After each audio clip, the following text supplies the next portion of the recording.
Apollo Paints presents सीधा कुरा with Ravi Lamichhane. रंगीन बनाउनुहोस् आफ्नो जिन्दगी अपोलो पेन्ट्सको साथमा.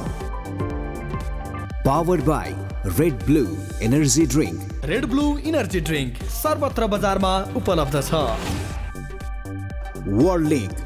छिटो भनेकै World Link. Sponsored by Gold Star Shoes. हरेक नेपालीको जुत्ता.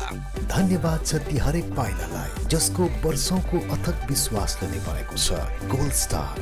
अम्बे स्टिल्स. जे बन्छ दिगो बन्छ. सबैभन्दा राम्रो छड कुन छ होला? अम्बे स्टिल जतिको भरपर्दो अरु कुनै स्टिल छैन. अम्बे स्टिल्स जे बन्छ दिगो बन्छ. Supported by Mangalam Pipes. ढुक्क जिन्दगी भर. काला हिट को हिट लिस्ट एक स्प्रेमा dengue malaria finish. Hero Super Splendor. नेपालको अति लोकप्रिय motorcycle Hero Super Splendor. Associate sponsor Gorkha eco panel. मेरो घर गोर्खा इको पैनल को भर. म श्रृंखला एक उत्तरदायी आर्किटेक्ट रोज्दैछु एक उत्तरदायी निर्माण सामग्री गोर्खा इको पैनल. DHI छुट्टै छ है. Happier Home, a quality product of Dish Home Group. Exclusively marketed by Telligence, Intelligence in Televisual Advertising. अब सुरु हुन्छ जनताको चासो, गुनासो र प्रश्न सहितको विशेष कार्यक्रम सीधा कुरा with रवि लामिछाने.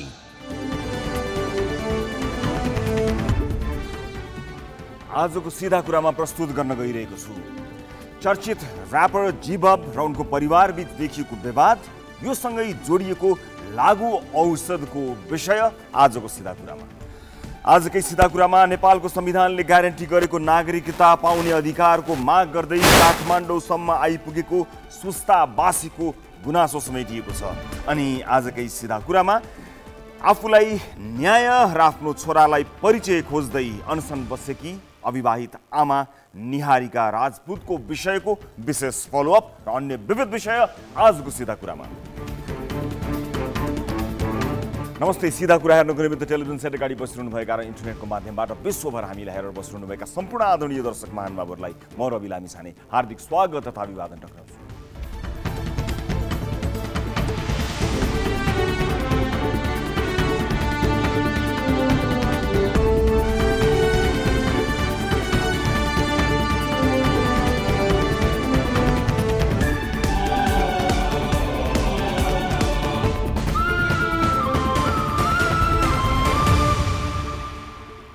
यो देशको सडकदेखि सदनसम्म उठिरहेको आवाज सुन्ने समय मात्र कसैले निकालिदिए पुग्छ.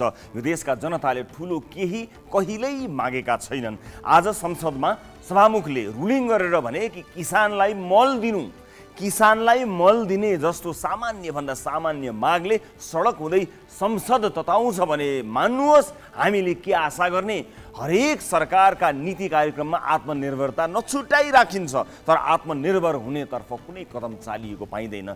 यति सजिलो जनता भएको देश संसारमा कहाँ होला, तर यति सजिलो र सन्तोकी जनतालाई पनि खुसी पार्न नसकेको देखेर आश्चर्य लाग्छ.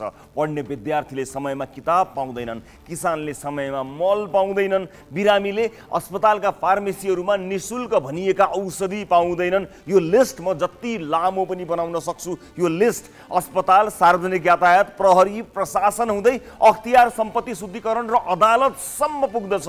यो देशका आम नागरिकले हर पाइलामा चाल्नु परेको शास्ति र हन्डरको लिस्ट कसैलाई चाहिए. हाम्रो कार्यालयको, हाम्रो कार्यक्रमको कुनै पनि टिम मेम्बरसम्म उहाँसँग सम्पर्क राखे हुन्छ.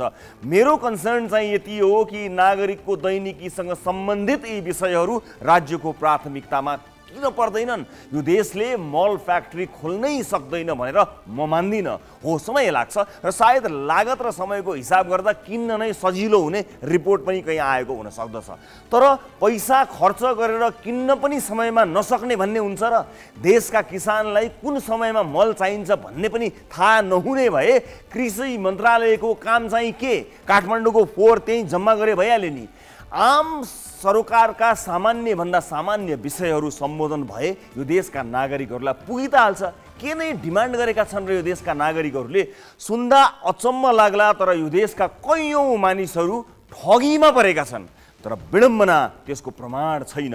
करोडौँको ठगी भए प्रहरी पनि चनाखो हुन्छ, इन्भेस्टिगेसन पनि तगडै हुन्छ, तर यो देशका अधिकांश मान्छे 5, 10, 20 हजारको ठगीमा परेका छन्। हाम्रो संयन्त्रले त्यसरी 10, 20 हजारको ठगीमा परेकाका लागि कहाँ सम्बोधन गर्छ? उस्तै परे हजुर म 10 हजार जति ठगीमा परेँ भनेर कोही मान्छे प्रहरीमा गयो भने उल्टो प्रहरीकै लात खान पनि बेर लाग्दैन, तर ऊ बिचारालाई त्यही 10 हजारले मर्नु न बाँच्नु बनाइरहेको हुन्छ।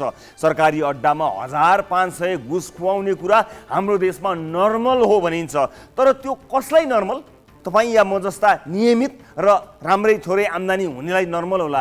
एउटा विपन्न परिवारले त 1000 रुपियाँ घुस खुवाउँदा शनिबार मात्र खाने मासु 1 महिनासम्म खान पाउँदैन। शाकाहारीको कुरा अर्कै हो। के यो नर्मल हो त? जीवनभर ज्याला मजदुरी गर्नेहरूलाई सोध्नुहोस् त 150 रुपियाँको महत्त्व के हो? सित्तैमा पाउने औषधि पैसा तिरेर किन्नु पर्दा एउटा सामान्य परिवारलाई कुन आपत आइलाग्छ भन्ने कुरा सोच्न पनि सकिँदैन। 5-10 हजारको ठगीमा पर्दा जिन्दगीको बाटो नै मोडिने अवस्थामा परेका मान्छेहरू कति छन् कति। यस देशका नागरिकको दुःख त्यति बढेमानका छैनन्, तर तिनलाई सम्बोधन गर्ने संयन्त्र नहुँदा कैयौँको जीवन नै बर्बाद समेत भएको छ। यस देशका नागरिकलाई ठुलो केही चाहिँदैन।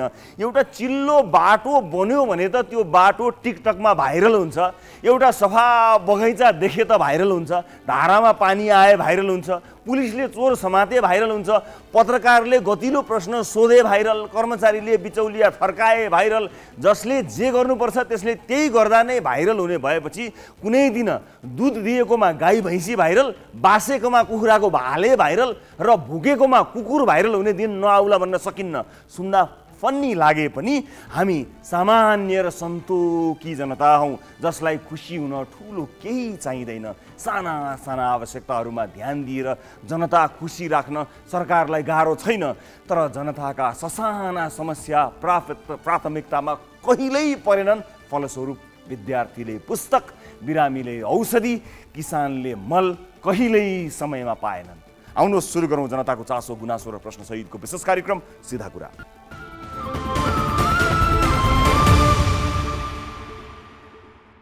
ब्रेकपछि स्वागत छ सम्पूर्ण दर्शक महानुभावहरूलाई सिधा कुरामा। अर्को एउटा विशेष एपिसोडका साथमा उपस्थित भएका छौँ ग्यालेक्सी 4Kबाट लाइभ विभिन्न नयाँ विषयहरू र विभिन्न फलोअप सहित आज पनि यहाँहरू समक्ष उपस्थित भएका छौँ। कार्यक्रमको सुरुवातमा यो पहिलो विषय युवा पुस्तामाझ सुदीप भण्डारी अर्थात् जीवब लोकप्रिय छन्। उनले स्वच्छन्द अर्थात् फ्री स्टाइलमा भावनाहरू पोख्दै गाउने ऱ्याप चर्चित छन्। उसो त उनको ऱ्याप जति चर्चित छ, उनको व्यक्तित्व र पारिवारिक जीवन भने उति नै आलोचित वा चर्चित पनि हुन थालेको छ। सङ्गीतमा अद्भुत क्षमता देखाउन सुरु गरेका उनलाई लागु औषधको लतले भने विवादित बनाइरहेको छ। अझ अहिले त उनीसँगै काम गरिरहेका कम्पनी ANTF र परिवार बीच जीवबकै कारण विवाद समेत सृजना भएको छ। कम्पनीले जीवबलाई बन्धक बनाएको परिवारको आरोप छ भने जीवबको कमाईको लोभ गरेर कम्पनीलाई बदनाम गराउन खोजेको आरोप कम्पनीको पनि यताकता सुनिन्छ।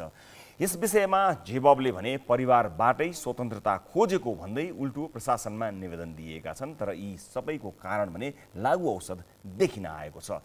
पत्रकार सम्मेलनमै आफू लागु औषध प्रयोगकर्ता भएको बताएका जीवब अहिले सुधार केन्द्रमा पुगेका छन्। यो रिपोर्ट हेर्नुहोस्।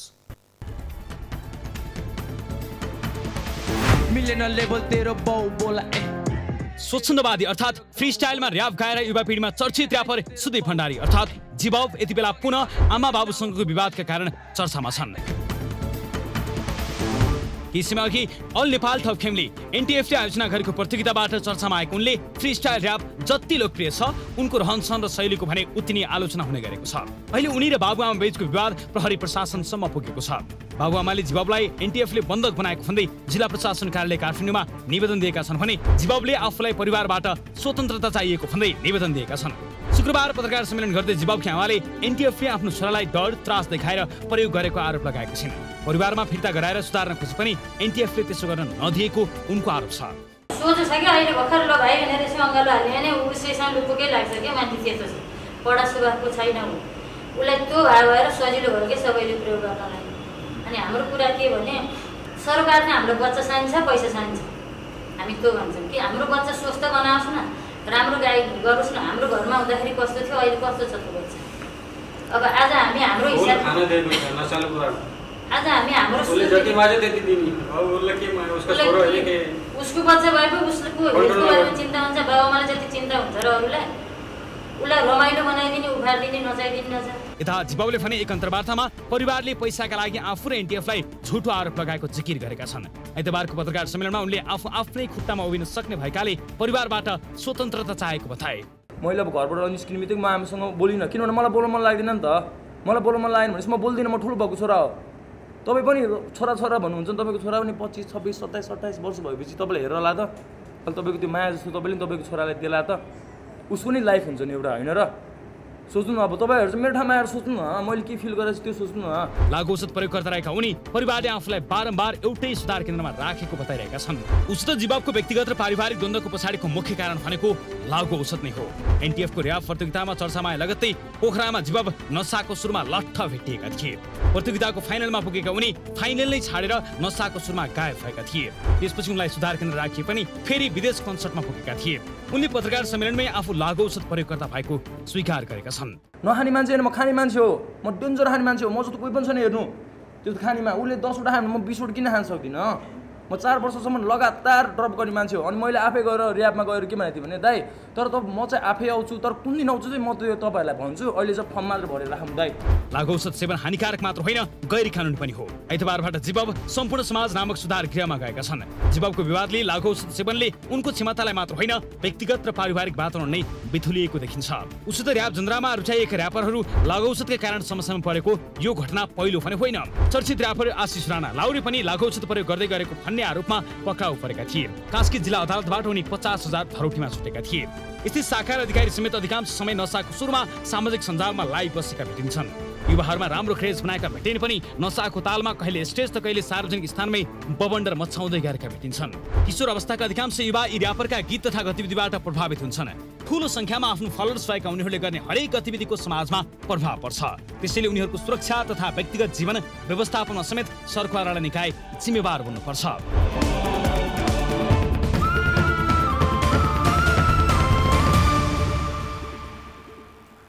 दर्शक महानुभावहरू, यस विषयमा हामी परिवारसँग पनि कुराकानी गर्नेछौँ, तर त्यसभन्दा पहिला हामीले जिबाबसँग काम गरिरहेको कम्पनीसँग कुराकानी गर्छौँ। एएनटिएफ यसका प्रमुख निम्साङजी हामीसँग जोडिनु भएको छ। म पहिला उहाँलाई स्वागत गर्न चाहन्छु। निम्साङजी नमस्ते, स्वागत छ तपाईँलाई कार्यक्रममा। सुन्नु भएको छ मलाई? हजुर हजुर दाइ, हजुर दाइ। त्यसलाई अलिकति फिक्स राख्नु होला है, तपाईँको क्यामेरालाई फिक्स राख्नु होला, कतै अलिकति सुनिन्छ, आवाज सुनिन्छ फिक्स गर्दा, अथवा नहल्लाउने कोसिस गर्नु होला। सुनिन्छ हजुर, सुनिन्छ। हेर्ने दर्शकहरूलाई अलिकति असहज नहोस् है, फिक्स गर्ने कोसिस गर्नु है, फिक्स गर्ने कोसिस गरौँ। केही छोटकरीमा केही कुराकानी तपाईँसँग गर्ने कोसिस गर्छु म तपाईँलाई। ठिक छ, I think this is fine. Okay, हस्, सुनिन्छ है।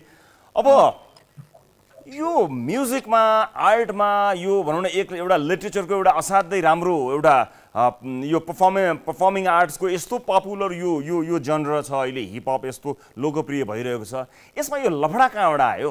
हिपहपमा यस्तो लफडा, परिवारको यस्तो विवाद हुँदा हुँदा परिवारका सदस्यहरू बीच आरोप प्रत्यारोप, पुलिस केस, मतलब केही चिज ठिक भइरहेको छैन, के हो यो लफडा?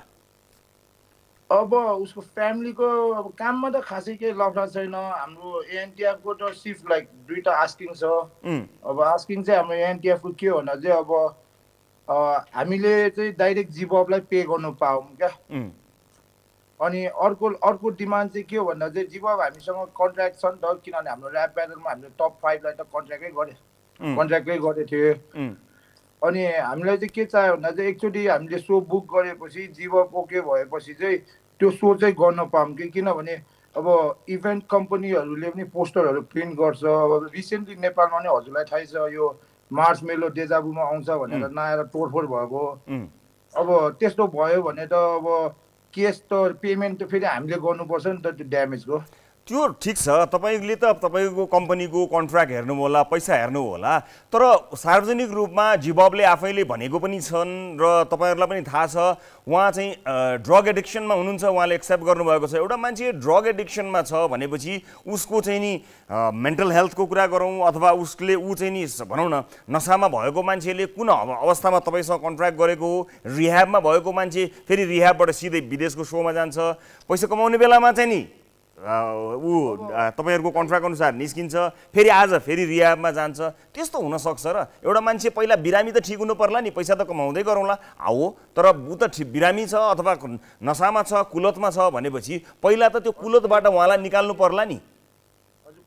एउटा कुरा होइन, त्यो एएनटिएफले चाहिँ अहिलेसम्म जिबबको सो गरेको भनेको सिक्किमको मात्रै हो क्या दाइ। ए ओके, बुझ्नुभयो नि। अनि सिक्किमको गर्ने बेला चाहिँ अब ऊ चाहिँ एउटा 3 इन्टरटेनमेन्ट भन्ने को फाइनली भेट्यो भने भिडियो गराएको थियो रिसेन्टली, हजुरलाई थाहा होला। अनि ऊ हामीले अस्ट्रेलियाबाट अब दाइहरूले लगेर सो गराएको थियो दाइहरूकै उसमा कुरामा, अनि उसको ममको कुरामा। उसको मम पनि एयरपोर्ट पुऱ्याउन आउनु भएको थियो, अनि उसको मामाहरू सबै आउनु भयो, जस उसको फ्यामिली मेम्बर सबै आउनु भएको थियो। अनि एएनटिएफले गरेको चाहिँ सिक्किमको सो मात्रै हो। हामीले सिक्किमको सो पनि किन गर्यो भन्दा चाहिँ उसले चाहिँ यो दिपक नेपालीहरूसँग भन्नेहरूसँग सो गरिसकेको थियो क्या। अनि सो गरेपछि उसले भिडियो सुटहरू गरिसकेपछि त हामीले त हाम्रो कन्ट्र्याक्ट छ, हामीले त उसलाई गर्ने हो, टिभी रेडी हो भनेको रेडी हो भन्यो। हामीले कुनै पनि रिहाबबाट लगेर सो अहिलेसम्म एएनटिएफले एउटा नि गरेको छैन क्या। भनेको अब तपाईँको भन्नु, मलाई त्यसको उहरू भन्नु पर्दैन, तपाईँको त्यसको कन्ट्र्याक्टको चाहिँ बुदाहरू भन्नु पर्दैन। तपाईँहरूको कन्ट्र्याक्ट चाहिँ कस्तो खालको, यो पिरियोडिक कन्ट्र्याक्ट हो जसलाई कति समयसम्म गर्ने कि अथवा एउटा सो वाइज हुन्छ, जस्तो हुन्छ नि केही वर्षको लागि म एउटा कम्पनीसँग अनुबन्धित भएँ होइन, त्यो कम्पनीलाई नै कन्ट्र्याक्ट गर्नु पर्यो, कस्तो कन्ट्र्याक्ट चाहिँ कस्तो नेचरको भन्न मिल्छ?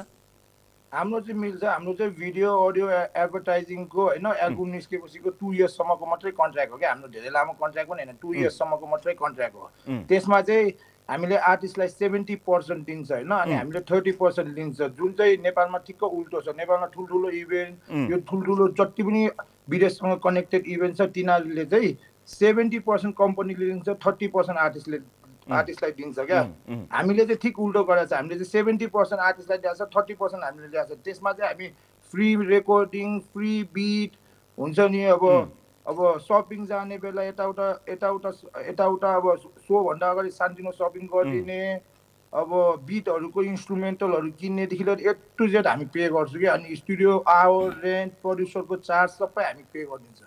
ठिक छ, तर अब जस्तो उहाँ चाहिँ अब लागु औषधको नसामा हुनुहुन्छ भन्ने कुरा तपाईँलाई थाहा छ, उहाँले आफैले एक्सेप्ट गरि पनि रहनु भएको छ, तपाईँलाई थाहा नहुने कुरा पनि भएन।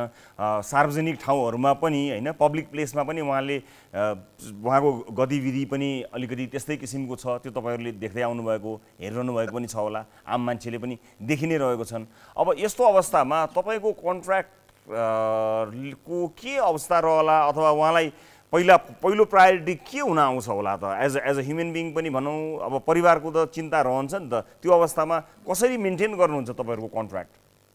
अब हाम्रो कन्ट्र्याक्ट त अब उसको एल्बमदेखिको टाइम हो, हाम्रो डेट टु डेटको कन्ट्र्याक्ट होइन है। अनि सो उसको अब 2-3 वर्षपछि एल्बम निकाल्छु दाइ, हामी एल्बम कन्टिन्यू गर्नुपर्छ, त्यस्तो गऱ्यो भने हाम्रै हुन्छ।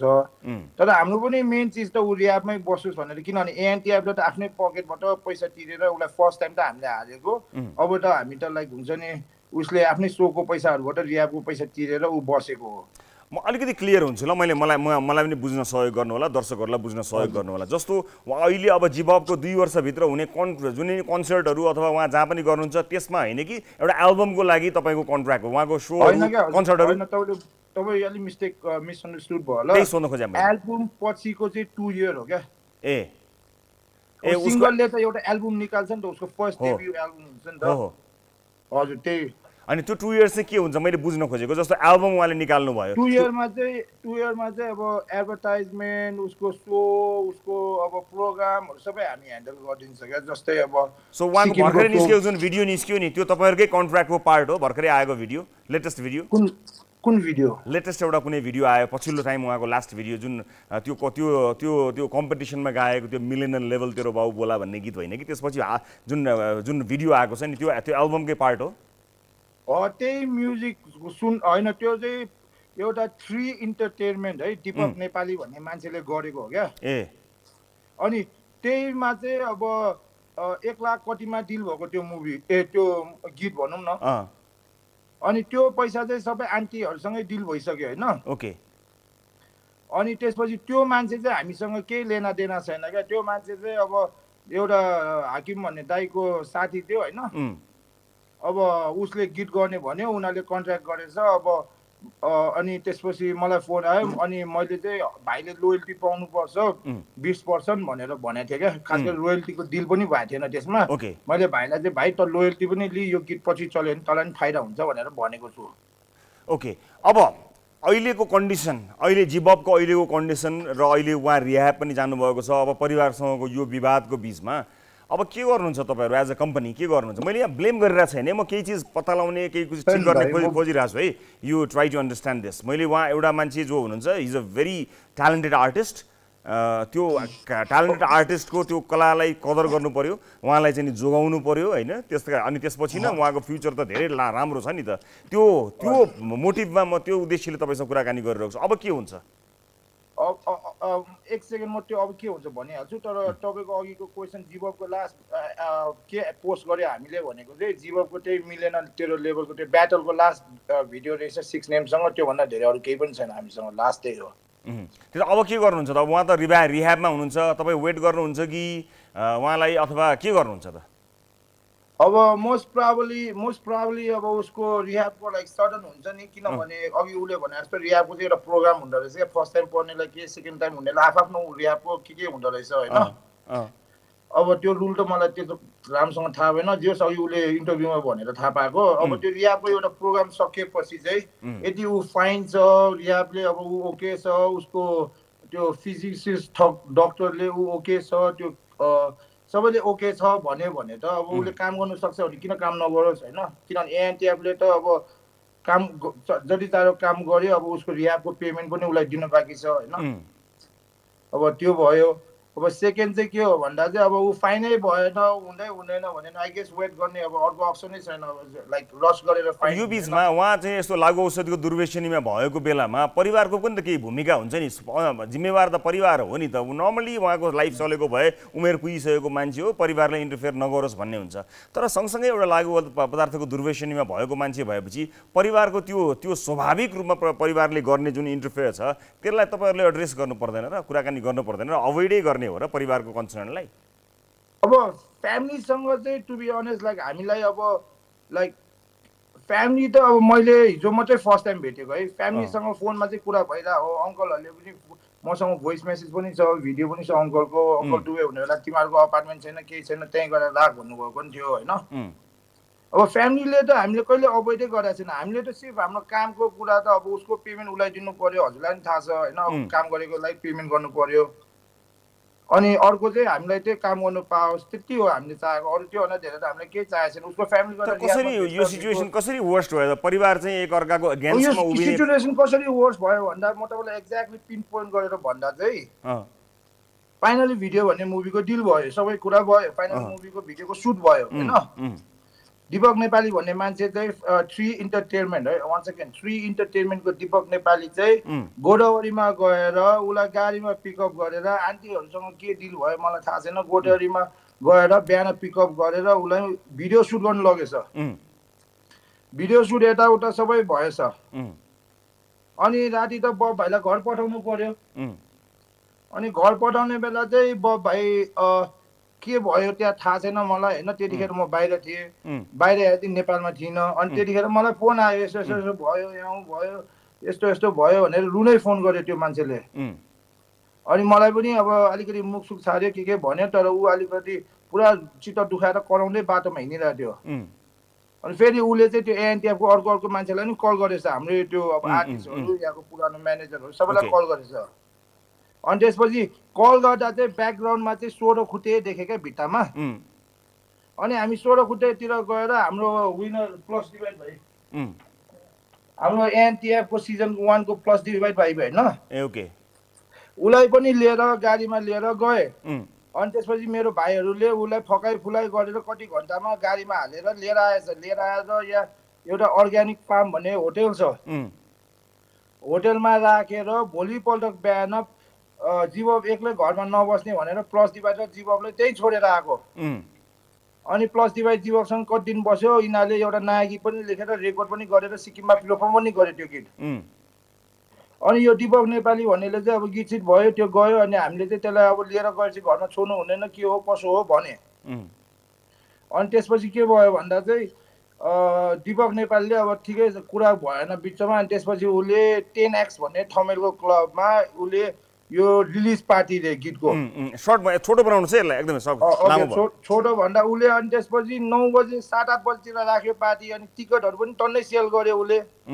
भिआइपी को अब भिआइपी माथि फुल थियो त्यतिखेर मेरो चिन्ने भाइको चिन्ने मान्छेहरुको नेपाल सानो छ एकअर्का चिन्छ अनि उसले सोधेको भिआइपी को टिकट यतिमा बिक्री भयो भन्यो अनि हाम्रो आर्टिस्टले त उसको अब अपियरेन्स सोले नै पैसा पाउने हो नि अनि उलाई चाहिँ लाइक त्यो इन्भल्भै गरेन के हामी एएनटीएफ लाई पनि 10X को इन्स्टाग्राम पोस्ट देखेर थाहा पाए के त्यहाँ सो हुँदैछ भनेर ओके बेसिकली एउटा कुरा थप मैले तपाईलाई काटे बेसिकली के छ भने जिबबको पपुल्यारिटी र उसको अर्निङमा यहाँ कुराकानी तानातान भएर कुरा नमिलेको देखिरहेको छु मैले सबै कसको को कति हो थाहा छैन exactly thank you for understanding हैन एक्ज्याक्टली त्यही भएको हो अनि त्यसपछि 10X मा बोलाए हामी गएन दिपक नेपालीले चाहिँ मसँग सायद भाइबरमा टेक्स्ट पनि होला हैन दिपक नेपालीले चाहिँ भाइ हामी अलि धेरै पैसा दिन्छौ आइदेऊ न मुख मात्रै देखाइदेऊ 5 मिनेट हो नि बस्देऊ भने क्या अनि हामीले दाइ तपाईहरुले यो पोस्टर सोस्टर छाड्नु भन्दा अगाडि गर्नु भएको भए ठिकै छ तर यो अहिले आएर यसरी गरेर चाहिँ हामी आउँदैन भनेर हामी गइदिनौ अनि त्यसको भोलि कि पर्सिपल्ट चाहिँ हामी सिक्किम गएर फर्केर आयो सिक्किमबाट फर्केर आइसकेपछि कुरा हो सिक्किमबाट फर्केर आयो त्यसपछि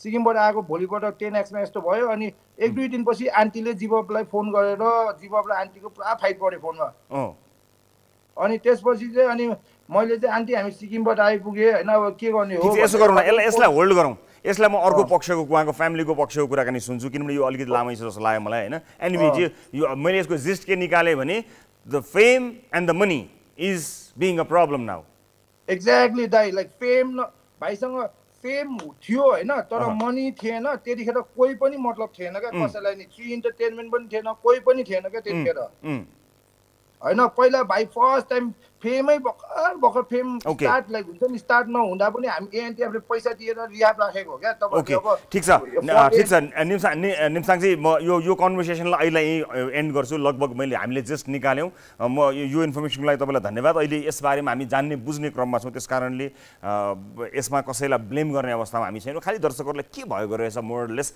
जानकारी दिने कोसिस गर्छु यो जनरमा त्यति धेरै मेन स्ट्रिम मिडिया प्रवेश नगरिरहेको अवस्थामा अलिकति केही बुझ्न सजिलो हुन्छ कि भन्ने कोसिस हामीले गरेको हौं यो सँगसँगै हामीसँग अहिले भिडियो कल मार्फत राजकुमार भण्डारी र हरिमाया भण्डारी हुनुहुन्छ जो जिबबका बाबु र आमा हुनुहुन्छ उहाँहरु दुवैजनासँग कुराकानी गर्ने कोसिस म गरिरहेको छु उहाँहरु दुवैजनासँग कुराकानी गरेर उहाँका भनाइहरु राख्ने कोसिस यतिखेर म गरिरहेको छु उहाँहरुलाई हामीले भिडियो लाइभमा जोडेका छौं भिडियो लाइभमा रहनुभएका दुवैजना राजकुमार भण्डारी र हरिमाया भण्डारी दुवैजनालाई म स्वागत गर्न चाहन्छु नमस्कार स्वागत छ तपाईहरुलाई सुनिरहनु भएको छ मेरो आवाज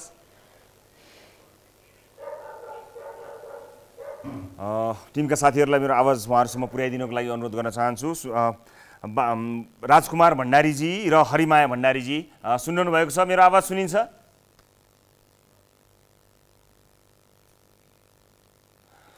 दर्शक महानुभावहरु उहाँहरुसँग जोडिने क्रममा छु यो विषय विशेष गरेर लागु औषधसँग सम्बन्धित विषयतर्फ जान लागेको यो विषय भएका कारणले पनि हामीले यसलाई प्राथमिकताका साथ प्रस्तुत गरिरहेका छौं दर्शक महानुभावहरु लागु औषधको प्रयोगले घर बर्बाद भएका कयौं दृष्टान्तहरु छन् कयौं बाबुआमाहरूले आफ्ना सन्तानहरु लागु औषधको दुर्व्यसनीमा परेर घरको खुशी चुडिएको पीडा भोगेको आफ्नै आँखाले देखेको छु आफ्नै कानले सुनेको छु र यस्ता परिवारहरुमा लागु औषधले गर्दा ल्याएको विभिन्न किसिमको विकराल स्थिति हामीले कल्पना गर्न नसकिने अवस्थामा छ संसारभरिकै अझ विशेष गरेर कलाकारहरुमा पनि यस किसिमको समस्याहरु नदेखिएको होइन यसले यो कलाकार अथवा कुनै पनि पेशाकर्मी त भन्दैन तर पनि लोकप्रियताको शिखरमा रहेका कलाकारहरुका यस्ता विषयहरु भने सार्वजनिक हुने गरेको छ यस अर्थमा पनि हामीले यो विषयलाई प्राथमिकताका साथ प्रस्तुत गरेका हौं र यतिखेर राजकुमार भण्डारीजी हरिमाया भण्डारीजी जो जिबबका बाबु र आमा हुनुहुन्छ उहाँहरु मसँग जोडिनु भएको छ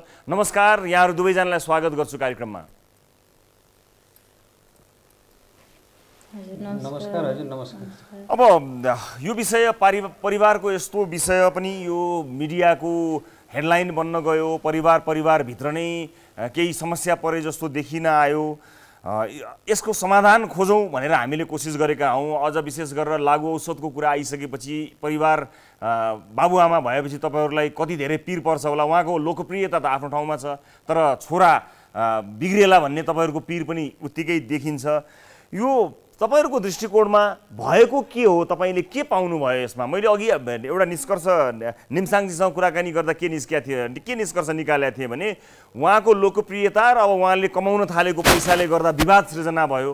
त्यसमा कसले के गरे थाहा छैन भन्ने मैले एउटा निष्कर्ष निकालेको थिएँ। तपाईँको निष्कर्ष के हो? मेरो निष्कर्ष यही हो सर, म अब वैदेशिक रोजगारमा थिएँ, 4-5 वर्षदेखि घरमा थिइनँ। बच्चा कुलतमा फसेछ र कुलतमा फसेको कारणले एनटिएफले अहिले यसको फाइदा लिइरहेको छ। जो बच्चा कुलतमा फसेको छ उसलाई आफ्नो क्यारियर, उसको आफ्नो आमा बुवा, अनुशासन, म्यानर, संस्कार भन्ने कुराको ख्याल छैन। सिर्फ उसलाई नसा खानुपर्छ, नसा चाहिएको छ र यही नसा यहाँ अहिले उसले घरमा बाउ आउने चाल पाएपछि उसले रिहाबमा हाल्छ भन्ने उसलाई थाहा छ र उसले घर छोडेर गएर एनटिएफमा बसेको छ। एनटिएफले आफ्नो काम सकाएपछि घरमा जा, हामी काम परेको दिन बोलाउँछौँ भन्नुपर्ने हो, त्यसो भनिरहेको छैन। उल्टै उसलाई मागे जति, बच्चाले मागे जति खानेकुरा खान दिएको छ। त उमेर पुगेको छ, तैँले जे भन्यो त्यही हुन्छ भनेको छ। कन्ट्र्याक्ट गरेको छ हामीसँग भनेको छ, हामीले त्यो कन्ट्र्याक्ट देखेको पनि छैन। एक साइडेड उसले अब नसाको तालमा कस्तोमा साइन गरेको छ, के लेखा छ त्यो कन्ट्र्याक्टमा हामीले हेर्न पाउनु पर्ने हो। यसले कति अर्निङ गर्यो, त्यो अर्निङ कहाँ गयो, कहाँ सेभिङ छ, के छ, त्यो अहिलेसम्म हामीलाई केही पत्तो छैन। हिजो निम्साङजीको मैले एउटा भिडियो हेरेँ, उसले पैसा लैसक्यो भनेको छ, तर पैसा बच्चाले पाएको भनेको एउटा 50,000, एउटा 1 लाख मात्रै हो अस्ट्रेलियाको। ये मेरो हजुर 4मा गीत गाएको, त्यो कहाँ छ पत्तो छैन। सिक्किममा कार्यक्रम गरेर आएको, त्यसको पनि कोही हिसाब किताब छैन। हिजो बच्चालाई भन्न लगाइएको छ, उसलाई अब पछाडिबाट डर धम्की केही दिएको होला। पैसा पाइसकेँ मैले भनेर भनेको छ हिजो कहीँ एउटा इन्टरभ्यूमा। अब उहाँहरूले कसरी पैसा दिनुभयो उसलाई, उसको जेबमा लगेर खुसुक्क हालिदिनु भयो अथवा कोही मान्छेलाई कोही मार्फत दिनुभयो, त्यो हामीलाई थाहा छैन। पैसा दिनुभएको भने रसिद देखाउनु पर्थ्यो। उहाँले रसिद छ होला, पक्कै देखाउनु होला निम्साङजीले। एउटा कुरा हामी यहाँ याद गर्न सक्छौँ, जस्तो तपाईँको छोरा हुनुहुन्छ, उहाँ अब एउटा लोकप्रिय कलाकार भइसक्नुभयो, उहाँको गीत मन पराइएको छ, मानिसहरूले उहाँलाई हेर्न चाहेका छन्। त्यो लोकप्रियता त हो, त्यसलाई त अब नकार्न सकिएन, किनकि देखियो उहाँको गीत लोकप्रिय भयो। अहिलेको पुस्ताले अझ हिपहप यो जनरलाई असाध्यै मन पराउने पनि भएको छ। खालि यो पैसाको व्यवस्थापन नमिलेका कारणले र उहाँ दुर्व्यसनीमा लागेको कारणले यो दुईटाको व्यवस्थापन नमिलेको हो भन्ने हामीले बुझेका छौँ। परिवारको तर्फबाट तपाईँहरूको चाहना के त? उहाँको कलाकारिता अहिले रोकियोस्, उहाँको कन्ट्र्याक्टहरू सबै भोइड होस्, उहाँलाई चाहिँ पहिला चाहिँ उपचार गरौँ त्यसपछि अगाडि बढाउँ भन्ने हो कि अथवा होइन यो गीत सङ्गीतमै नलागोस् भन्ने हो कि? परिवारको ठ्याक्कै चाहना तपाईँहरू के चाहनुहुन्छ बताउनुहोस् न। जसले भन्नुभयो नि हुन्छ दुईजना मध्ये के चाहनुहुन्छ तपाईँहरू? उसको क्यारियरको बारेमा हामीले कम्प्लेन गरेका होइनौँ। हामीले सिर्फ कम्प्लेन गरेको बाउ घरमा नभएको कारणले कुलतमा फसेछ, उसमा डिसिप्लिनको कमी छ, म्यानरको कमी छ, त्यो बाउले महसुस गर्दछ। उसको मेन्टल हेल्थ ठिक छैन, मेन्टल हेल्थ ठिक नभएकै कारणले हिजो मम्मीलाई त्यस्तो कुरा गर्यो। हामी उसलाई केही समय नसुध्रिएसम्म कहीँ राखेर उपचार गराउन चाहन्छौँ पहिले। ऊ ठिक भएपछि अनि कन्ट्र्याक्टमा के छ त्यो अनुसार अब दुवै पक्षले हेरेर दुवै पक्षलाई मान्य हुने हिसाबले ऊ काममा जान सक्छ। मतलब तपाईँहरू उसलाई सुधार्न चाहनुहुन्छ र आफ्नो काम गरोस् भन्ने चाहनुहुन्छ। अनि त्यसको लागि त पहल चाल्न सकिन्थ्यो होला, मद्दत लिन सकिन्थ्यो होला, धेरै कुरा गर्न सकिन्थ्यो होला। यो विवाद कसरी प्रहरीसम्म कसरी पुग्यो? यो त बाबुले छोरालाई, छोराले बाबुआमालाई आरोप प्रत्यारोप, त्यो पनि असाध्यै निकृष्ट तल्लो दर्जाको त्यो आरोप प्रत्यारोप सुन्दाखेरि असाध्यै नमिठो आरोप, असाध्यै नमिठो आरोप, त्योसम्म पुग्नु भनेको त असाध्यै दुःखद विषय हो। यो यस्तो परिस्थिति आउनलाई रोक्नका लागि तपाईँहरूले केही प्रयास गर्नु भएन?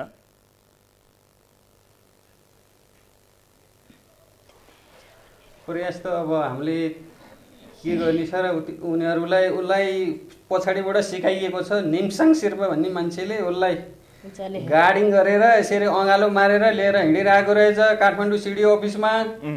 सिडिओ सरले भनिदिनु भयो आमा बाउ जतिसुकै खराब भए पनि आमा बाउ नै हुन्, तपाईँ यसको संरक्षक बन्ने को, आमा बाउ हुँदाहुँदै भनेर भनिदिनु भयो। एकदम चित्त बुझ्यो उहाँको कुराले। तर त्यसपछि सिडिओ साहबले टेकुको प्रहरीमा जानु भनेर हामी उहाँ गएपछि प्रहरीबाट चाहिँ त्यस्तो हामीले सोचे जस्तो एक्सपेक्ट गरेनौँ। प्रहरीले भन्यो बच्चा 20 वर्ष पुगिसकेको रहेछ, उसले जे भन्यो त्यही हुन्छ, छोड्नुहोस्, यस आश नगर्नुहोस् भन्यो। हामीले हाम्रो चित्त बुझेन, हामीले मानेनौँ र त्यो दिन कुरो फाइनल भएन र सोमबारलाई फेरि बोलाइएको छ। अब म उहाँकी आमा हुनुहुन्छ हरिमाया भण्डारीजीसँग अलिकति कुराकानी गर्न चाहन्छु। तपाईलाई अब यो विषयले अझ बढी छोएको छ। स्वाभाविक रूपमा आमालाई अझ बढी सन्तानसँग सामिप्यता भएको, नजिक भएको ढङ्गमा बुझिन्छ, जानिन्छ। तपाईँ के चाहनुहुन्छ? अहिले जति पनि कुरा अहिले राजकुमारजीले भन्नुभयो त्यसमा थप तपाईँ के चाहनुहुन्छ, के होस् भन्ने चाहनुहुन्छ? तपाईँको इच्छा, तपाईँको चाहना के हो यो केसमा? होइन, बच्चा त पहिला कुरो सुध्रिनु पर्यो। हजुर, उसमा सुधार आएको छैन।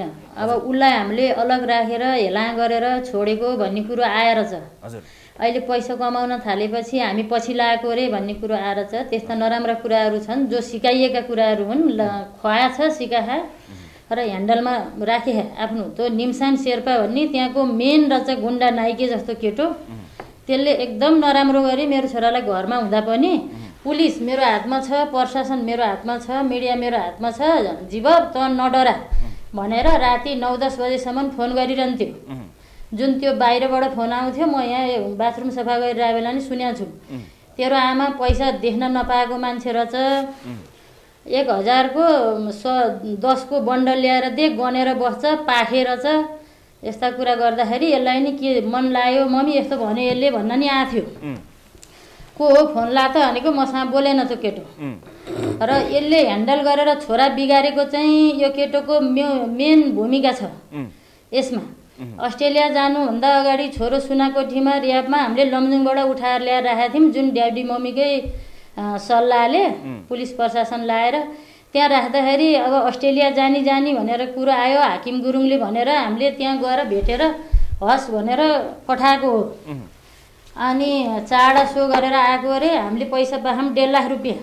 पैसामा रियाल चुहाएको छ भने पैसा बिना के चल्छ र उसलाई लगानी गरेर यहाँसम्म ल्याउने आमा बाउलाई उसले लत्याएर जुन रियाबमा हालेको थिएँ मैले घर नजिकै एउटा मुक्तिदाय भन्ने ठाउँ, त्यही भाइ अहिले उसले बोयफ्रेन्ड भन्यो मलाई हिजो मिडियामा आएर। त्यो यदि एनटिएफ गार्जेन हो भने त्यस्ता कुरा बोल्न दिनु हुन्थेन। त्यसलाई चाहिँ रमाइलो छ क्या अहिले।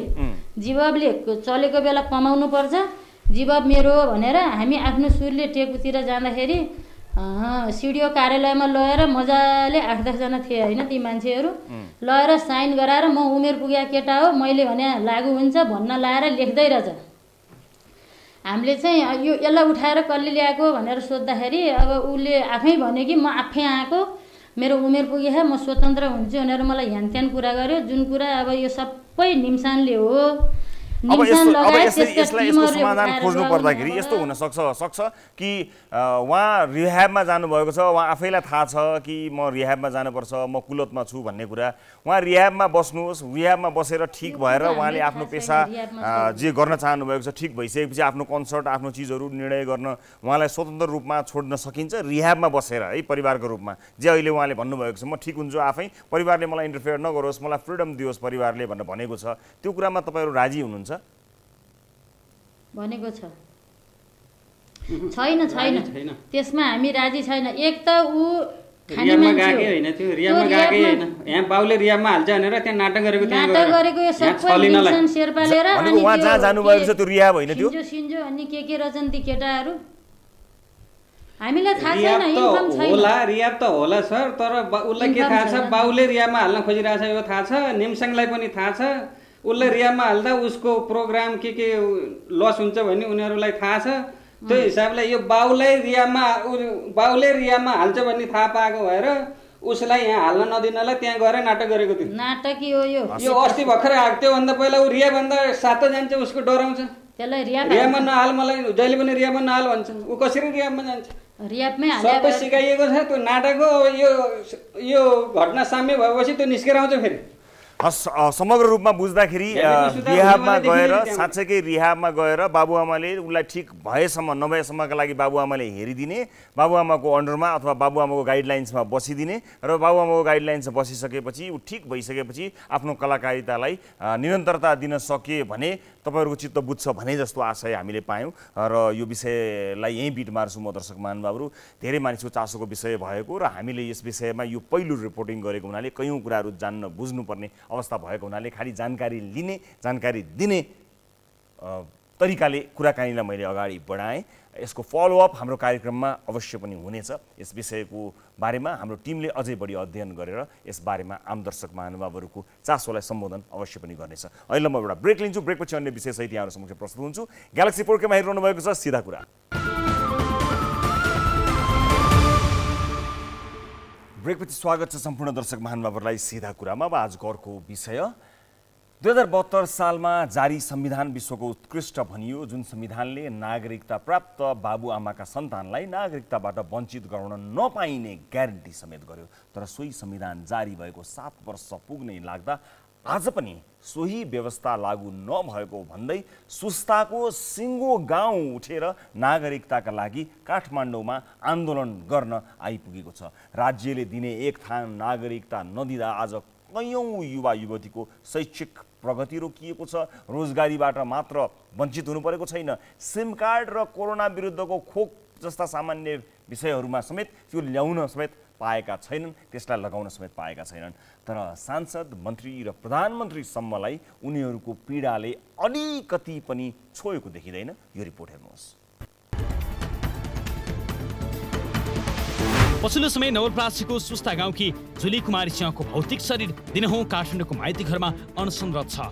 उनको मनमस्तिष्क भने हरेक पल आफ्नो पढाइ छुटेकोमा पिरोलिरहेको हुन्छ। हाम्रो आमा बुवाको नागरिकता हुँदै पनि हाम्रो बनेको छैन। हामीले पढे लेखेर पनि नागरिकको जीवन बिताइरहेको छ। हाम्रो आमा बुवाको पनि त केही प्रतिभा छ कि हाम्रो छोराछोरीले पढेर केही बन्न पाउन्। जुन आमा बुवाले खेतमा काम गरेर अनि त्यसपछि कर्जा लिएर पढाउनु भयो कि हाम्रो छोराछोरी पढेर लेखेर केही जागिर गरून्, हाम्रो नाम पनि रोशन होस्। तर यो नेपाल सरकारले हामीले बाध्य भएर यहाँ तपाईँ नै सोच्नुहोस्, हामी पढ्ने उमेरमा आन्दोलन गर्छौँ त कतिखेर आफ्नो लाइफ सेटल गर्छौँ। नवलपरासीको सुस्ता गाउँपालिका वडा नम्बर 3 की सिंह संविधान अनुसार नागरिकता दे भन्दै नारा लगाइरहेकी छिन्। त्यही नागरिकता नभएका कारण उनले राज्यले दिने अन्य सुविधा त छोडिदेऊ, एउटा सिम कार्ड र कोरोना विरुद्धको खोप समेत लगाउन पाएकी छैनन्। अब तपाईँ नै सोच्नु, तपाईँको साथीले नागरिकता भएको अगाडि बढिसक्यो एउटा स्टेप, हामीले त पछाडि पर्यौँ नि। तर अहिलेसम्म किन नसुन्ने जस्तो गर्ने? हामीले कति समस्या भोगिरहेछौँ। समस्याको एउटा भन्छ नि घाँस बास कपास स्वास्थ्य स्वच्छ सुरक्षा। अहिले भ्याक्सिन जब लाग्यो हाम्रो नागरिकता नभएर हामीले भ्याक्सिन लगाउन कति गाह्रो भइरहेको थियो। आफ्नै देशमा अनागरिक हुनुको पीडाले अति नै पिरोलिएपछि उनीसँगै सुस्ताको एकै गाउँका 30 जना भन्दा बढी युवा युवती नागरिकताको माग गर्दै माइती घरको सडकमा डेरा जमाएर बसेका छन्। हरेक दिन संसद भवनले सुन्ने गरी नारा लगाउँछन्, तर सुन्नु पर्नेले उनीहरूको पुकार सुनेको नसुन्ने गर्छन्। कहिलेकाहीँ त रुन मन लाग्छ, यो देशमा किन जन्मे। कहिलेकाहीँ सुसाइड गर्न पनि मन लाग्छ, किनभने अब कुनै कामै मिल्दैन। अब यो संस्थामा अप्लाई गर्दा नै नागरिकता चाहिन्छ, लाइसेन्सको लागि जब लड्न पाइन्छ। त्यो लड्नको लागि पनि फर्म भर्दाखेरि नागरिकताको माग हुन्छ। अब त्यो मेन कुरा नागरिकता, हरेक ठाउँमा नागरिकता। अब हामीहरू के गर्ने, सिप भएर पढाइ भएर त पनि हामीहरू नागरिकता नभएर त्यस्तै बसिरहेका छौँ। अनसनरत युवा युवती विभिन्न उमेर समूहका छन्, तर माग भने एउटै छ, संविधान बमोजिम नागरिकता देऊ, यो देशको नागरिक हुनुको प्रमाण देऊ। नेपाल सरकारले नै यो भन्नलाई यो गर्नलाई बनाइदिएको छ सर, बाध्य भएका छौँ सर। सर हामी यही देशमा जन्मे हुर्क्यौँ र यही देशमा पनि हामी पढ्दै आएका छौँ र यही देशको नागरिकता जन्मको आधारमा नागरिकता प्राप्त नेपाली नागरिक आमा बुवाको सन्तान पनि हौँ र पुर्खाको हाम्रो यो देश, उहाँहरूको देशमा हामी उहाँहरूको सन्तान कसरी अनागरिक सर? र संविधानमा प्रश्न पनि लेखेको छ। नेपालको संविधान 2072 ले नेपालको नागरिकता प्राप्त बाबुआमाको सन्तानलाई नागरिकताबाट वञ्चित गराउन नपाइने भनेर स्पष्ट ग्यारेन्टी गरेको छ र राज्यको आँखामा अनागरिक यस्तै 5 लाख भन्दा धेरैले अहिले संविधानले निश्चित गरेको त्यही अधिकारको माग गरिरहेका छन्। 2072 सालमा जारी संविधान विश्वको उत्कृष्ट भनियो। नेपालीले दीपावली गरे, खुसियाली मनाए। त्यही संविधान बमोजिम नागरिकता सम्बन्धी कानुन बन्न नसक्दा नेपाली नागरिकका सन्तान अहिले एक थान नागरिकताका लागि भौतारिरहेका मात्र छैनन्, आफ्नै देशमा अनागरिक बनेर बाँचिरहेका छन्। धेरै समस्या छ। म धेरै पढ्न सकिएन, त्यही नागरिकता नभएर म 12सम्म पढेर छोडिदिएँ। किनभने नागरिकतै छैन अनि पढेर के फाइदा।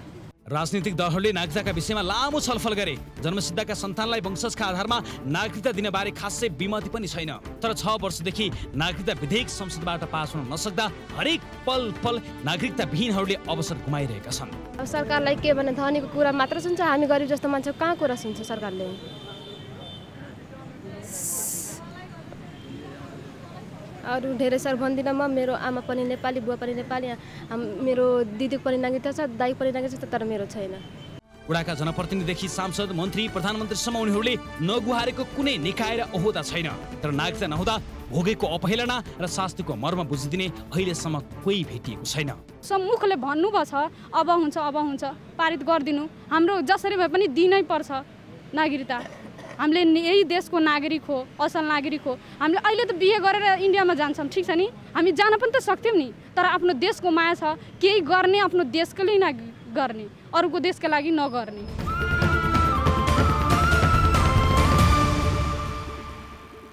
दर्शक महानुभावहरू, सबैजनाले भन्नका लागि हो दिनुपर्छ भनिरहेका छन्, तर यसै देशको नागरिक भएर, यहीँ जन्मेर आफ्ना बाबु आमा यहीँका नागरिक भएर यहीँको नागरिकता प्राप्त गरिसकेका नागरिकहरूलाई नागरिकता नदिँदा उनीहरूको जीवनमा पर्न गएको यो वज्रपातको मूल्य यो मुलुकले कसरी तिर्ला, राज्यले कसरी तिर्ला, यो अत्यन्तै महत्त्वपूर्ण विषय बनेको छ। र आफ्नो पढ्ने बेलामा, आफ्ना लागि आफ्नो भविष्य सुनिश्चित गर्ने बेलामा दिनहुँ जस्तो कहीँ न कहीँ कतै न कतैबाट आन्दोलित हुनुपर्ने मानिसहरूको भविष्यको चिन्ता कसरी गर्ने होला। यस विषयमा हामीले सम्बन्धित निकायसँग कुराकानी गर्ने कोसिस गरेका थियौँ, केही जानकारसँग कुराकानी गर्ने कोसिस गरेका थियौँ।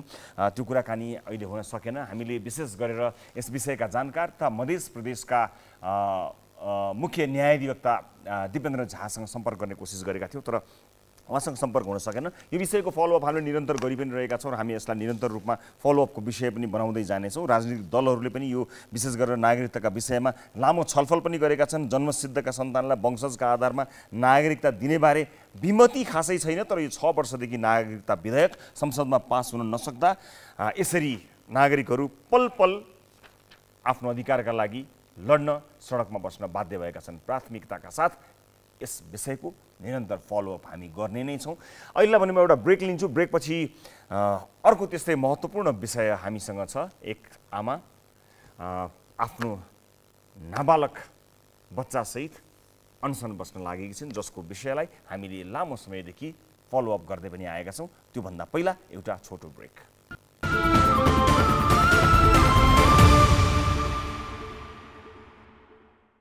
ब्रेकपछि स्वागत छ सम्पूर्ण दर्शक महानुभावहरूलाई। सिधा कुरामा अब आजको अर्को विषय। अहिले पनि हाम्रो समाजमा बलात्कार, यौनजन्य अपराधका कतिपय घटना थामथुम पार्ने र दबाउने प्रयास भइरहेका छन्। धेरै थोरै घटनाका पीडितले मात्रै कानुनी बाटो अपनाउने साहस र आँट गरेको पाइन्छ। भर्खर आफ्नो होस सम्हाल्दै गर्दा एक पुरुषबाट शिकार भएपछि बर्दिवास महोत्तरीकी निहारिका राजपूत भने न्यायका लागि कम्मर कसेर लागिन्। उनले आफूलाई बलात्कार गरेको आरोप लगाउँदै शिवराज श्रेष्ठ विरुद्ध धनुषा जिल्ला अदालतमा मुद्दा मात्र हालिरहन्। आफू गर्भवती भएको समेत उल्लेख गरिन्। जिल्ला अदालत धनुषाले भने निहारिकाको दाबी नपुगेको ठहर गर्दै शिवराज श्रेष्ठ निर्दोष भएको फैसला गरिदियो। मुद्दा लड्दै जन्मिएर काखमा हुर्किरहेको नाबालक समेत अदालतले नदेखेकोमा असन्तुष्टि जनाउँदै निहारिका उच्च अदालतमा पुनरावेदन गर्न पुगिन्। तर 4 महिना भइसक्दा पनि उच्च अदालतले पेशी समेत नतोकेपछि निहारिका यति बेला 21 महिने छोरा काखमा च्यापेर काठमाडौँमा अनसनरत छिन्।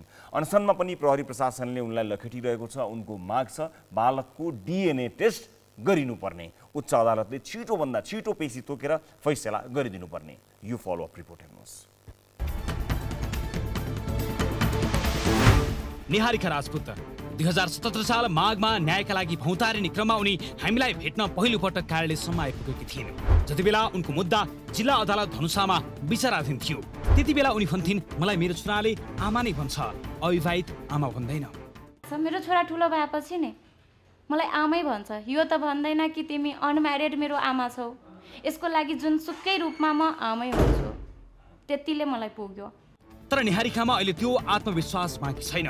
सबैतिरबाट असहयोग र अदालतबाट हार बेहोरेपछि उनी अहिले अनसनमा उत्रिन बाध्य छिन्। न्यायका लागि अनसन बस्दा प्रहरीले लखेटिरहेको छ, तैपनि उनले आफूसँग भने हार मानेकी छैनन्। निरन्तर न्यायका लागि लडिरहेकी छिन्। बेलुका रातिको 10 बजे चाहिँ मलाई बच्चा सहित हामी 3 जनै अनसनमा बसेको हो। 2 दिनदेखि हामी 3 जनैलाई चाहिँ हतकडी लगाएर, हामी अपराधी हो, अपराधीलाई त हतकडी लगाउनु भएको छैन, तर मलाई चाहिँ हतकडी लगाएर मसँग मेरो बच्चालाई छिनेर, बच्चालाई गाडीमा पट्केर, बच्चालाई चाहिँ 2 झापर हालेको छ। बच्चालाई हाल्नु भएको छ पुलिसले, त्यो पनि लेडिज पुलिसले बच्चालाई हाल्नुभयो। मलाई चाहिँ हेर्न सक्नुहुन्छ कतिको कुटेछ, मलाई हेर्नु कतिको कुटेछ। थुनुवामा भित्र लगेर मलाई कुट्नु भएको छ। 1 वर्षको अथक प्रयासपछि उनले जिल्ला प्रहरी कार्यालय धनुषामा आफू जनकपुरका शिवराज श्रेष्ठबाट बलात्कृत भएको जाहेरी दर्ता गराएकी थिइन्। उनले श्रेष्ठबाट बलात्कृत भएपछि गर्भवती भएको समेत उल्लेख गरेकी थिइन्। त्यसपछि 1.5 वर्षदेखि फरार रहेका शिवराज अदालतमा उपस्थित भएका थिए। उनलाई अदालतले पूर्वपक्षका लागि थुनामा पठाएको थियो। शिवराज पक्राउ परेपछि आफूले न्याय पाउनेमा उनी आशावादी थिइन्। तर धनुषा जिल्ला अदालतले शिवराजकै पक्षमा फैसला गरिदियो, अर्थात् निहारिकाको विपक्षमा फैसला आयो। न्यायाधीश परशुराम भट्टराईको इजलासले निहारिकाको दाबी नपुगेको ठहर गर्दै शिवराज श्रेष्ठ निर्दोष भएको फैसला गर्यो। तर उनीहरूको सम्बन्धपछि जन्मिएको बच्चाको विषयमा भने अदालत मौन बस्यो। जिल्ला अदालतबाट हार बेहोरेपछि उनले उच्च अदालतमा पुनरावेदन निवेदन दिएकी छिन्, तर 4 महिनादेखि प्रक्रिया समेत अघि बढेको छैन। अहिले उनको छोरा 21 महिनाको भएको छ। त्यही छोरालाई काखमा च्यापेर उनी कहिले माइती घर त कहिले बसन्तपुरमा अनसन बसिरहेकी छिन्। उनले काखको बालकको डिएनए टेस्ट गरिनुपर्ने, उच्च अदालतले छिटोभन्दा छिटो पेशी तोकेर फैसला गरिदिनुपर्ने, आफूमाथि अन्याय गर्ने शिवराजलाई प्रहरी प्रशासनले पुनः पक्राउ गरेर पुनः अनुसन्धान गर्नुपर्ने लगायतका माग राखेकी छिन्। हाइकोर्टमा 6 महिना भइसक्यो दर्ता भएको, पेशीयै चढाउँदैन। अब पेशीसम्म चाहिँ के छैन, पेशीसम्म चढाउनु भएको छैन भनेपछि त कानुनी कारबाही कसरी अगाडि बढ्छ? आफ्नो दाबी नपुग्ने फैसला गरे न्यायाधीशलाई उनी प्रश्न गर्छिन्, दाबी नपुगेको देख्नेले काखको बच्चा किन देखिनन्? अनसन कहिले टुट्ने हो, के हुने हो मलाई थाहा छैन। मलाई जबसम्म मेरो माग पुरा हुँदैन म यो अनसन तोड्ने छैन। बरु घरमा झुन्डेर मर्नु भन्दा राम्रो मलाई लाग्छ कि बच्चा लिएर यहीँ मर्नु। निहारिकाले कुनै दिन भने जस्तै उनलाई नाबालक छोराले आमा नै भन्छन्। अविवाहित आमाको विशेषण लगाउँदैनन्, तर छोराले उनलाई आमा भन्दैमा यो देशमा छोराको पहिचान नखुल्ने रहेछ। अहिले निहारिका त्यही छोराको पहिचानका लागि सडकमा अनसनरत छिन्।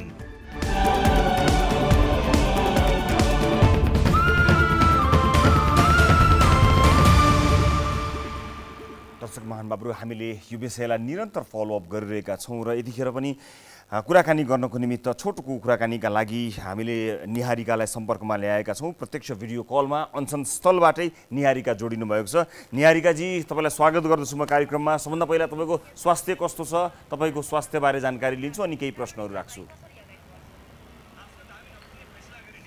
नमस्ते दाइ, मेरो अहिले स्वास्थ्य ठिक छ। त्यसरी त्यति धेरै गाह्रो भएको छैन, अलिकति त गाह्रो भएको छ तर त्यसरी छैन, अहिले बोल्न सकेको छु।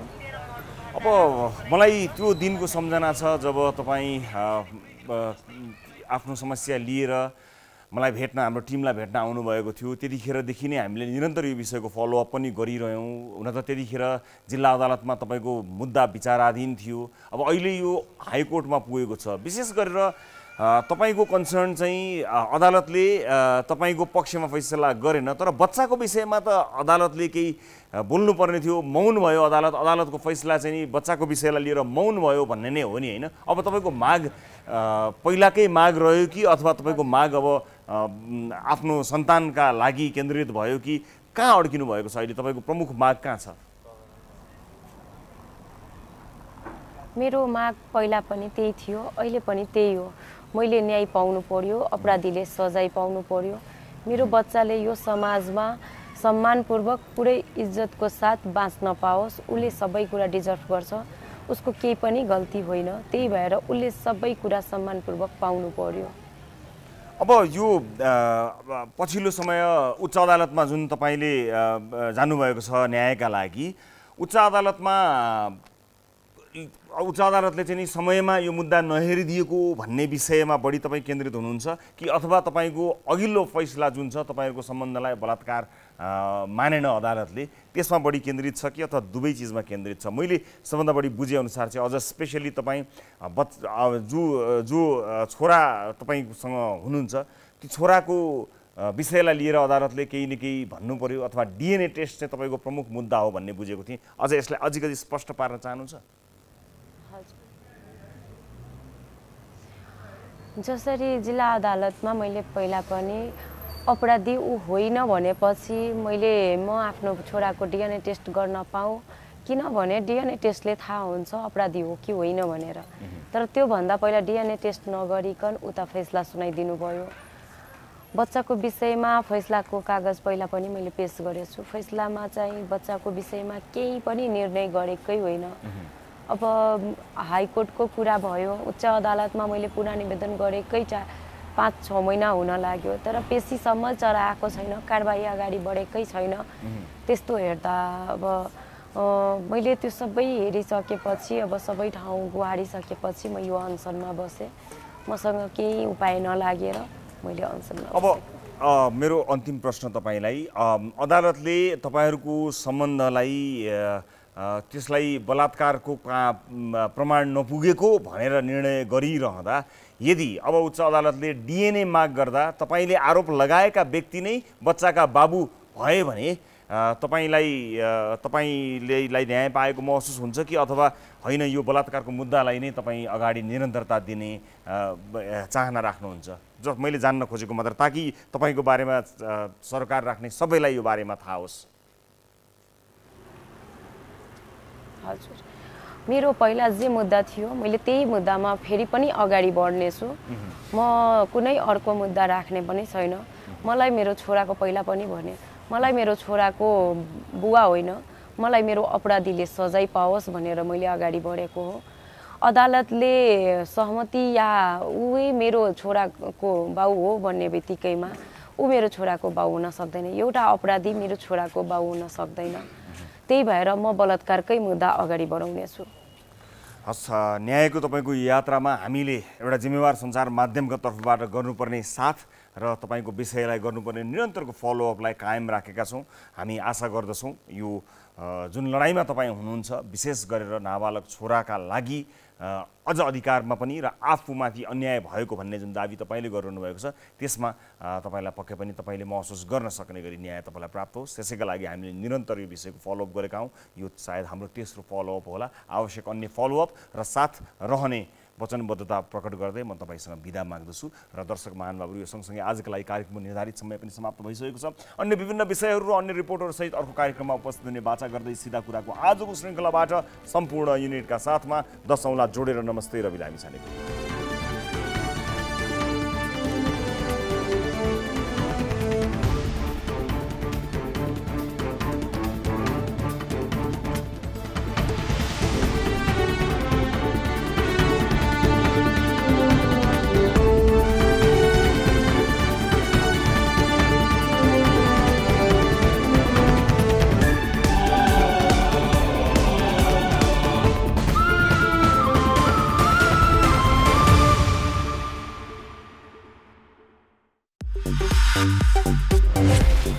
Apollo Paints presents सीधा कुरा with Ravi Lamichhane। रंगीन बनाउनुहोस् आफ्नो जिन्दगी अपोलो पेन्ट्स को साथमा।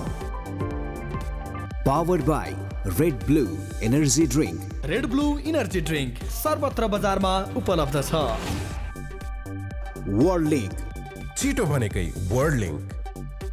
Sponsored by Gold Star Shoes हरेक नेपालीको जुत्ता। धन्यवाद छ ती हरेक पाइलालाई जसको वर्षौंको अथक विश्वासले नै बनेको छ गोल्ड स्टार। अम्बे स्टिल्स जे बन्छ दिगो बन्छ। सबैभन्दा राम्रो छड कुन छ होला? अम्बे स्टिल जतिको भरपर्दो अरु कुनै स्टिल चाहिँ अम्बे स्टिल्स जे बन्छ दिगो बन्छ। सपोर्टेड बाय मंगलम पाइप्स ढुक्का जिन्दगी भर। काला हिट को हिट लिस्ट एक स्प्रेमा dengue malaria finish. Hero Super Splendor नेपालको अति लोकप्रिय motorcycle Hero Super Splendor. Associate sponsor Gorkha eco panel, मेरो घर गोर्खा इको प्यानलको भर। म श्रृङ्खला, एक उत्तरदायी आर्किटेक्ट, रोज्दैछु एक उत्तरदायी निर्माण सामग्री, गोर्खा इको प्यानल। DHI छुट्टै छ है। Happier Home, a quality product of Dish Home Group. Exclusively marketed by Telizens, Intelligence in Televisual Advertising.